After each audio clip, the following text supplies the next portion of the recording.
Saudara-saudara, nama Minangkabau merupakan identitas etnis, wilayah, sekaligus kebudayaan yang syarat makna bagi masyarakat Sumatera Barat dan sekitarnya.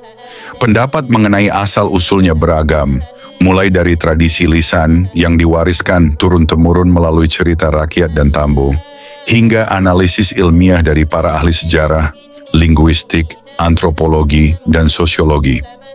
Tradisi lisan biasanya menonjolkan nilai-nilai budaya seperti kecerdikan dan ketangguhan, sementara para peneliti cenderung menelaahnya melalui bukti arkeologis, prasasti kuno, dan kajian etimologi. Berikut adalah narasi yang mengintegrasikan kedua perspektif tersebut.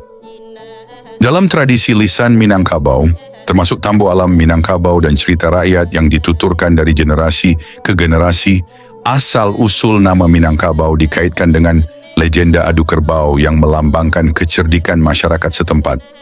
Menurut Tambo Pariangan, kisah ini bermula ketika wilayah Sumatera Barat terancam ditaklukkan oleh kerajaan besar yang sering diidentifikasi sebagai Majapahit. Untuk menghindari peperangan, kedua belah pihak sepakat menentukan kemenangan melalui adu kerbau. Pihak Majapahit menghadirkan seekor kerbau besar dan kuat, sedangkan masyarakat lokal hanya membawa anak kerbau yang sedang lapar.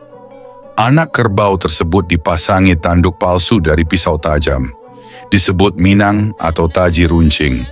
Ketika dilepaskan, anak kerbau itu berlari mencari susu dan tanpa sengaja merobek perut kerbau lawan dengan taji tersebut.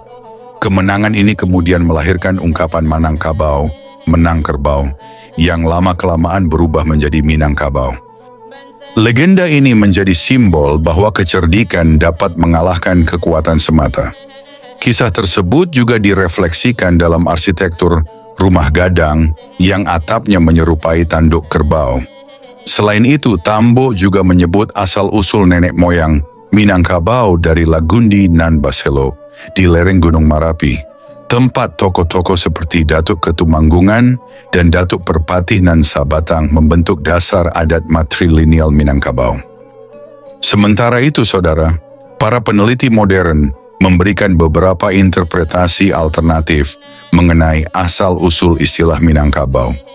Salah satu teori penting dikemukakan oleh Profesor Dr. Poer Bajaraka yang menghubungkan nama tersebut dengan Minangatamuan pada prasasti Kedukan Bukit abad ke-7 Masehi di Palembang. Dalam bahasa Sanskerta atau Jawa kuno, Minanga berarti sungai atau muara, sedangkan Tamuan bermakna pertemuan. Istilah ini diduga merujuk pada pertemuan sungai Kampar Kiri dan Kampar Kanan. Seiring waktu, Minangatamuan berevolusi menjadi Minangakanwa dan kemudian Minangkabau dalam pengucapan masyarakat lokal. Tak ketinggalan, linguis Belanda Herman Neubronner van der Tuuk mengajukan teori berbeda. Ia menemukan istilah Pinanghabu dalam naskah Batak Mandailing yang berarti tanah asal atau tanah leluhur. Pendapat ini menekankan aspek geografis dan migrasi awal dari daerah pegunungan. Sementara itu, Profesor Muhammad Hussein Nainar dari Universitas Madras mengusulkan istilah Menonkabu yang bermakna tanah permai atau tanah pangkal, berdasarkan analisis bahasa Melayu kuno. Sementara itu, Sultan Muhammad Zain mengaitkan nama Minangkabau dengan Binangakanwa yang berarti muara kampar, diperkuat oleh catatan pelancong Tiongkok Chow Yu Kua abad ke-13 yang menyebut Muara Kampar sebagai bandar penting di Sumatera. Dari perspektif etimologi Sanskerta, peneliti Yulfian Azrial mengemukakan bahwa Minangkabau berasal dari Mina Kambwa. Mina berarti naga, simbol gunung berapi dalam mitologi Hindu, dan Kambwa atau Skambwa bermakna pilar penyangga langit. Teori ini menghubungkan gugusan Bukit Barisan sebagai negeri pilar naga atau pilar langit, mencerminkan hubungan erat masyarakat Minangkabau dengan alam pegunungan. Dengan demikian, saudara, keberagaman pendapat tersebut menunjukkan bahwa asal-usul nama Minangkabau bukanlah satu kisah tunggal, melainkan gabungan lapisan sejarah, budaya, mitologi, dan lingkungan tradisi lisan menghadirkan narasi simbolis yang menonjolkan nilai-nilai budaya. Sedangkan kajian para peneliti menawarkan dasar historis yang lebih luas. Keduanya membentuk pemahaman holistik tentang identitas Minangkabau yang dikenal dengan sistem matrilineal dan tradisi merantau. Namun dari sekian banyak pendapat mengenai asal-usul nama Minangkabau, dua teori paling menonjol adalah legenda adu kerbau yang hidup dalam tradisi lisan, serta analisis prasasti kedukan bukit yang dikemukakan para peneliti sejarah dan arkeologi. Keduanya merepresentasikan perpaduan antara cerita rakyat yang menghidupi identitas budaya dan bukti tertulis kuno yang memberikan landasan historis. Kombinasi inilah yang memperkaya pemahaman tentang lahirnya nama Minangkabau. Sebagaimana dijelaskan sebelumnya, legenda adu kerbau merupakan cerita rakyat paling populer dalam tradisi lisan Minangkabau. Kisah ini tercantum dalam Tambo Alam Minangkabau dan diwariskan melalui pidato adat, pantun, hingga seni pertunjukan seperti randai. Bagi masyarakat Minang, legenda ini bukan sekadar kisah asal-usul nama, tetapi juga alegori filosofi hidup. Kemenangan diraih dengan kecerdikan, bukan semata kekuatan fisik, sejalan dengan prinsip alam tak kambang jadi guru. Dikisahkan bahwa pada masa lampau, sebuah kerajaan besar dari Jawa, sering dikaitkan dengan Majapahit, datang dengan pasukan besar untuk menaklukkan wilayah Sumatera Barat. Mereka mengklaim tanah subur di sekitar Sungai Kampar dan pegunungan Bukit Barisan. Masyarakat setempat yang disebut sebagai orang rantau atau penduduk asli Pariangan dipimpin oleh tokoh-tokoh adat seperti Bundo Kanduang.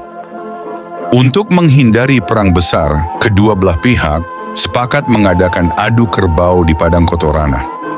Aturannya sederhana, pihak yang kerbaunya menang dianggap sebagai pemenang. Pasukan Jawa menurunkan kerbau jantan dewasa yang kuat dan bertanduk panjang.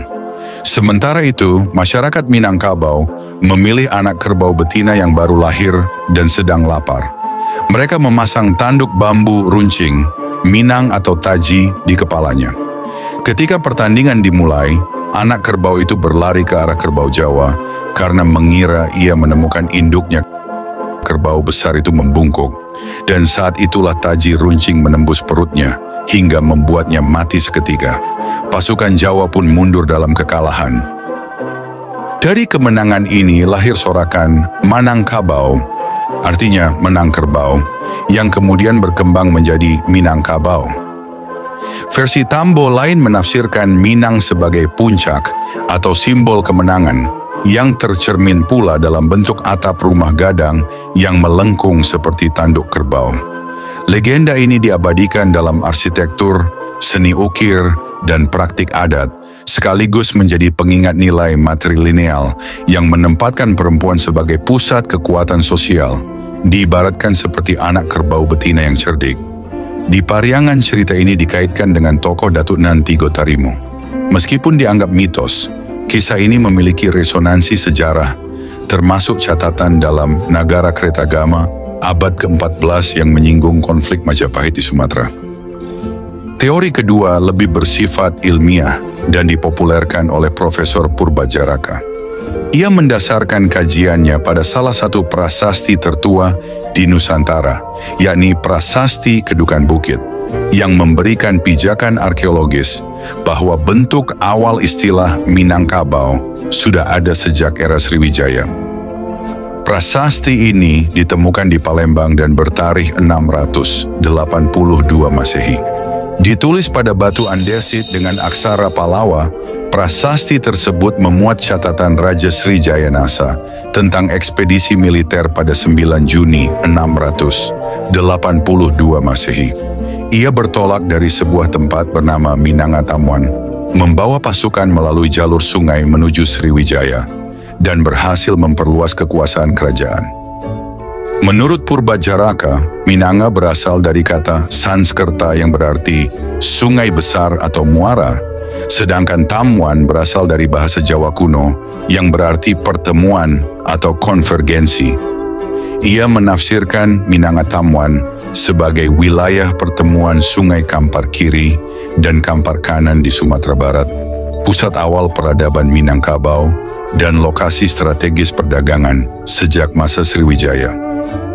Purbajaraka menjelaskan bahwa istilah tersebut kemungkinan diucapkan dalam dialek lokal sebagai Minanga Kanwa, lalu mengalami penyederhanaan fonetik menjadi Minangkabau.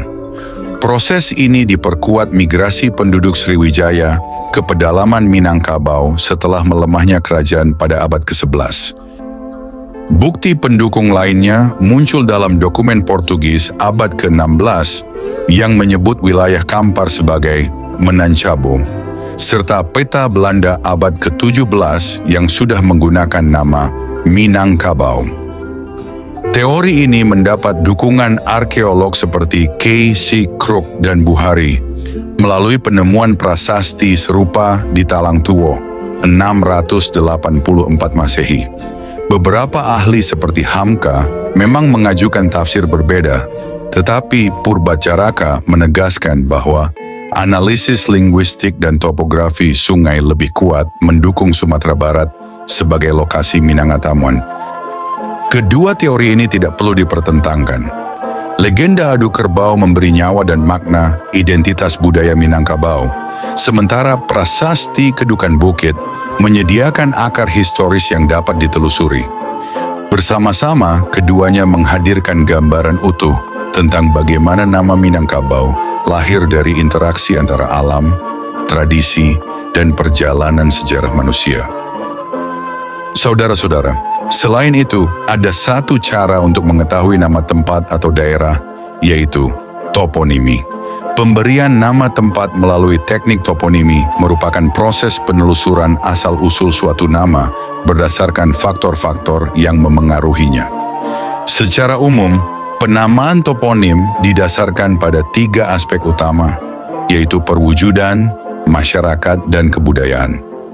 Ketiga aspek ini mencerminkan hubungan antara ruang geografis, aktivitas manusia, serta nilai-nilai budaya yang tumbuh dalam suatu komunitas. Dari aspek perwujudan, nama tempat seringkali muncul dari kondisi fisik atau geografis wilayah tersebut. Unsur lingkungan alam seperti sungai, danau, gunung, bukit, maupun flora dan fauna menjadi sumber inspirasi yang umum digunakan. Contohnya adalah Lubuk Lais yang dinamai berdasarkan keberadaan ikan lais di wilayah tersebut. Selain itu, unsur buatan manusia juga dapat memengaruhi penamaan suatu tempat, seperti Jawa Kanan SS yang merujuk pada perusahaan kereta api Staatspoorwegen pada masa kolonial. Aspek masyarakat turut memainkan peran penting dalam pembentukan toponim. Aktivitas sosial, pola interaksi, serta dinamika ekonomi masyarakat sering tercermin dalam nama-nama tempat. Misalnya, beberapa pasar diberi nama berdasarkan jenis barang yang diperdagangkan, seperti Pamaritjan, Pasar Lada, dan Pesapen, Pasar Sapi. Selain itu, keberadaan profesi tertentu atau dominasi kelompok etnis dalam suatu wilayah juga dapat menjadi dasar penamaan, sebagaimana terlihat pada penamaan kampung yang berkaitan dengan komunitas Tionghoa, Arab, atau Jawa. Sementara itu, aspek kebudayaan berhubungan dengan sistem pengetahuan, kepercayaan, serta tradisi lokal yang diwariskan turun-temurun. Banyak nama tempat yang lahir dari mitos, legenda, atau cerita rakyat yang hidup di tengah masyarakat. Penamaan seperti ini mencerminkan bagaimana masyarakat memaknai ruang melalui narasi kolektif. Selain itu, nilai-nilai spiritual dan sistem kepercayaan lokal juga kerap memengaruhi penamaan tempat, terutama pada lokasi-lokasi yang dianggap sakral atau memiliki fungsi ritual. Dengan demikian, toponimi tidak hanya menjadi alat untuk mengidentifikasi lokasi, tetapi juga berperan sebagai cermin dinamika sosial, geografis, dan budaya masyarakat. Melalui penelusuran nama-nama tempat, kita dapat memahami sejarah perkembangan wilayah, sekaligus menelusuri jejak interaksi antara manusia dan lingkungannya. Pada akhirnya, pembahasan mengenai asal-usul nama Minangkabau memperlihatkan betapa kaya dan berlapisnya tradisi intelektual masyarakat Minangkabau. Melalui cerita rakyat yang diwariskan turun-temurun, kita menemukan gambaran identitas kolektif yang penuh simbol, kreativitas, dan kebanggaan budaya. Sementara itu, kajian para peneliti membuka ruang pemaknaan baru yang lebih historis, linguistik, dan antropologis, menunjukkan bahwa sebuah nama tidak hanya lahir dari satu peristiwa tunggal, melainkan dari proses panjang interaksi sosial, politik, dan budaya. Dengan mempertemukan kedua perspektif ini, kita semakin memahami bahwa nama Minangkabau bukan sekadar penanda geografis, tetapi juga representasi perjalanan suatu masyarakat dalam membangun jati diri dan peradabannya. Narasi ini sekaligus mengingatkan kita bahwa sejarah dan tradisi lisan merupakan dua sisi yang saling melengkapi dalam merawat ingatan kolektif, serta memperkaya pemahaman kita tentang asal-usul sebuah bangsa.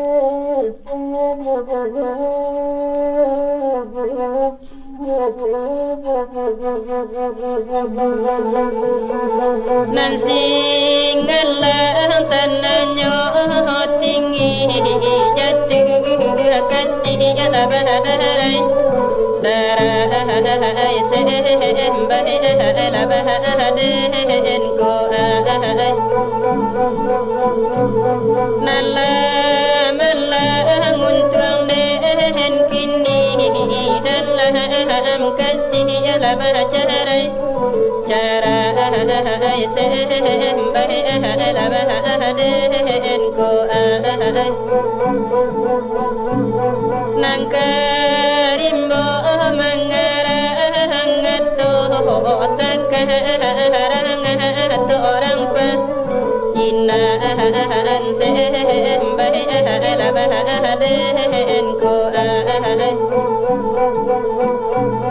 hari petang panenyo lindo takarang pama inaan sembah labadain ko ai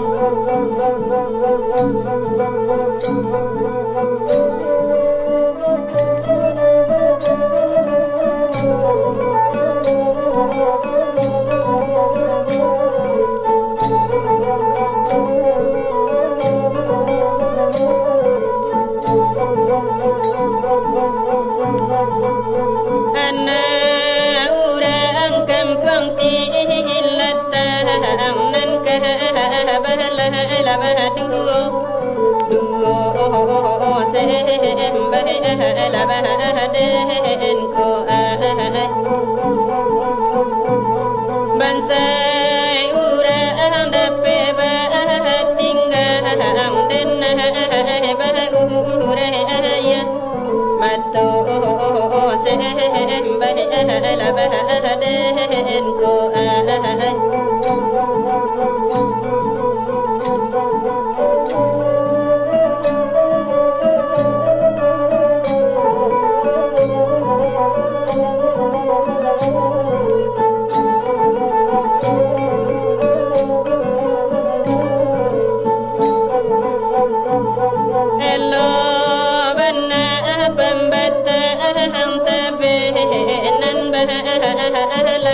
pembatang sawah sembah labadain ko ai